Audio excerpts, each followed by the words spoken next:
Hold up ito. Pumalag. Oo, dalawa lang naman tayo dito eh, bobo. Mamili ka, pera o buhay mo. Wala bang ibang choices yan? Ano to, exam, multiple choices? Ay, sakit sa paskalin. Ang buhay ko, ibinigay ko na sa asawa ko.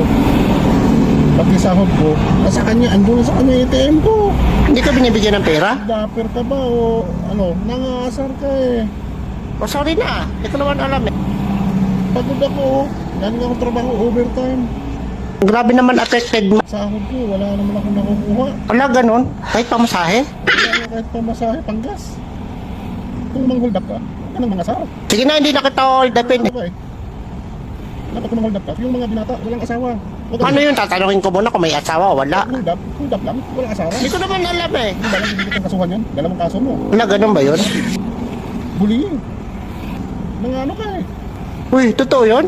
Basta na. Ano ba lang sa pagmumukha mo eh. Hindi ko nga sadya, hindi ko alam. Kung bobo kang hold upper o ano eh. Nabubuli ka pa. Umulan ako. Huwag kang magpatulan dyan. Sisipan ka ba? Wala ka nang nakuha. Magkakaskit ka ba?